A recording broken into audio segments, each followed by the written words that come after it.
नमस्कार बच्चों। देखिए, कल मैंने 8 श्लोकों तक बताया था इसके पहले वाले वीडियो में। अब ये 9वें श्लोक से देखिए। जब गुरु द्रोणाचार्य ने युधिष्ठिर को बुलाया लक्ष्य को भेदने के लिए और उनसे कहा कि तुम धनुष पर बाण चढ़ाकर स्थिर हो जाओ, खड़े हो जाओ। जब वो खड़े हो जाते हैं उसके बाद देखिए क्या होता है। सह मुहूर्तादिव पुनः द्रोण तम प्रत्यभासत अथ वृक्षम इमं माम वा भ्रातृन वा अपि प्रपश्यसि।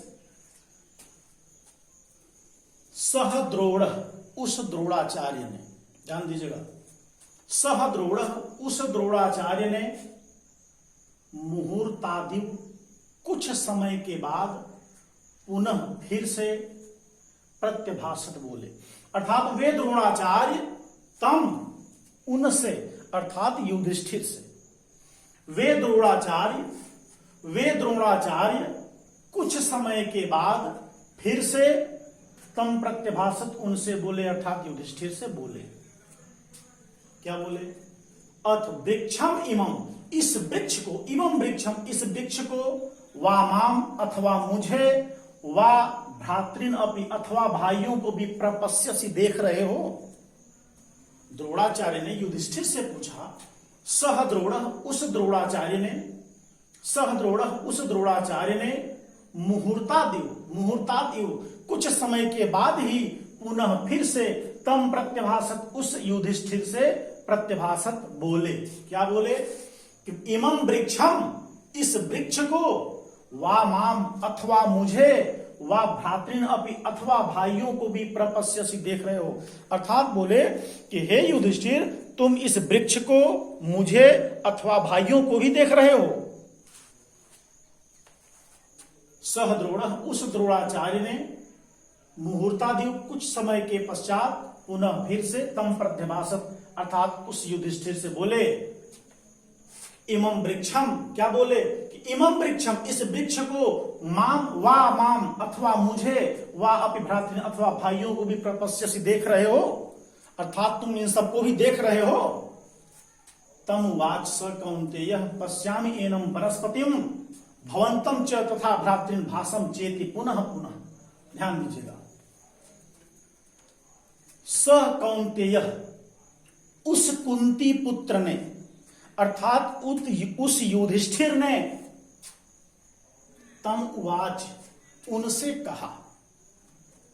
स कौन्तेयः, उस कौन्तेय ने, उस कुंती पुत्र ने, तम उवाच, उनसे कहा, अर्थात गुरु द्रोणाचार्य से कहा। क्या कहा? पश्यामि एनं वनस्पतिम, एनं वनस्पतिम पश्यामि, इस वनस्पति को देख रहा हूं।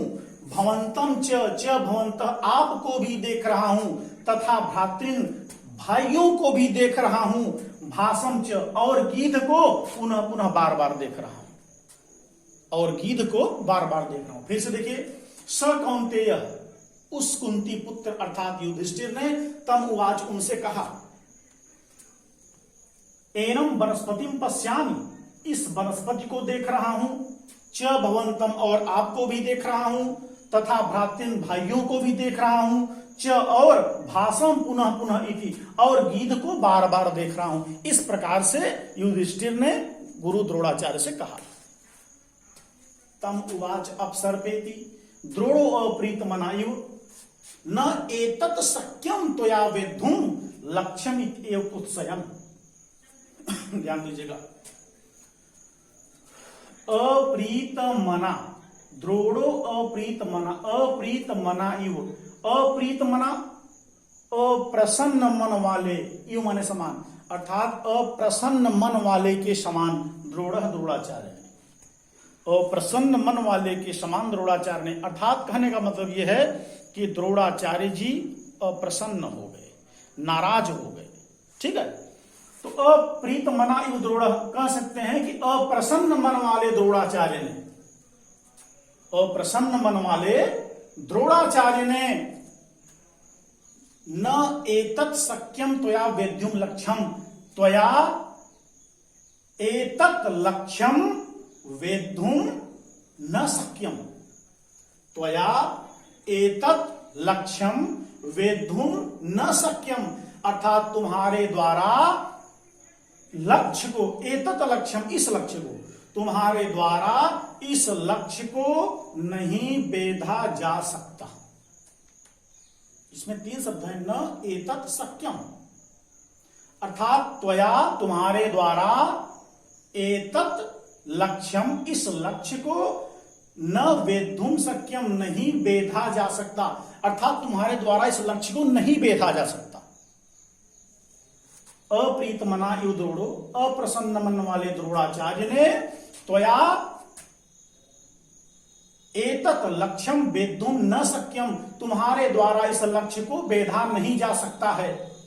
इस प्रकार कुत्सयन, डांटते हुए, भला बुरा कहते हुए, उवाच, तम उवाच, उनसे बोले, अब सर्व इति, दूर हटो।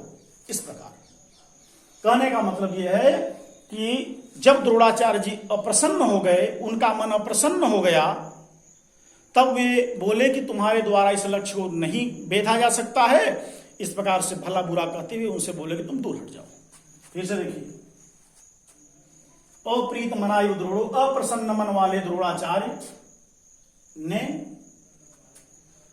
त्वया एतत् लक्ष्यम वेद्धुम न शक्यम, अर्थात तुम्हारे द्वारा इस लक्ष्य को बेधा नहीं जा सकता है।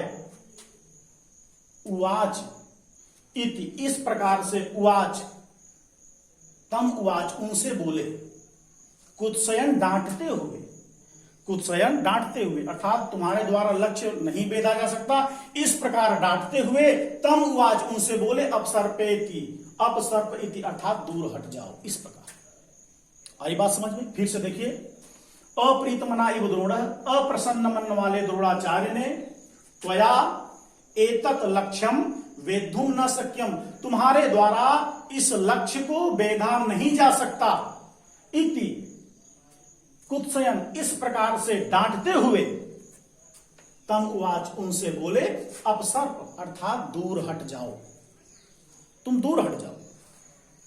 ठीक है, 12वां देखिए, ततो दुर्योधनादिस्तान धार्तराष्ट्रान महायशाः तेनैव क्रम योगेन जिज्ञासु पर्यपृच्छत। ध्यान दीजिएगा, ततो उसके बाद, ततो उसके बाद, जिज्ञासु, जानने के इच्छुक, अर्थात शस्त्र के ज्ञान को जानने के इच्छुक। ठीक है, ततः उसके बाद, जिज्ञासु, जानने के इच्छुक, महायशा, महायशस्वी, अर्थात द्रोणाचार्य ने दुर्योधन आदि स्थान धात राष्ट्रान, धृतराष्ट्र के पुत्रों दुर्योधन आदि से, धृतराष्ट्र के पुत्रों, धात राष्ट्रान, धृतराष्ट्र के पुत्रों दुर्योधन आदि स्थान, दुर्योधन आदि से, इसके बाद धृतराष्ट्र के पुत्रों दुर्योधन आदि से, तेनैव क्रम योगेन, उसी क्रम योग से, पर्यपृच्छत, पूछा। कहने का मतलब यह है कि जैसे दुर्योधन से, युधिष्ठिर से, जैसे युधिष्ठिर से गुरु द्रोणाचार्य ने प्रश्न किया, उसी प्रकार से धृतराष्ट्र के पुत्रों दुर्योधन आदि से भी उन्होंने इसी प्रकार से प्रश्न किया। ठीक है, फिर से देखिए, ततो उसके बाद, जिज्ञासु, जानने के इच्छुक, महायशा, महायशस्वी, अर्थात गुरु द्रोणाचार्य ने दुर्योधन आदि धात राष्ट्रान, दुर्योधन आदि स्थान धात राष्ट्रान, अर्थात धृतराष्ट्र के पुत्रों दुर्योधन आदि से, तेनैव क्रम योगेन, उसी क्रम योग से, उसी क्रम से, पर्यपृच्छत, अर्थात पूछा। ठीक है, इसके बाद अगले वीडियो में आगे बताएंगे। ठीक है, तब तक के लिए नमस्कार।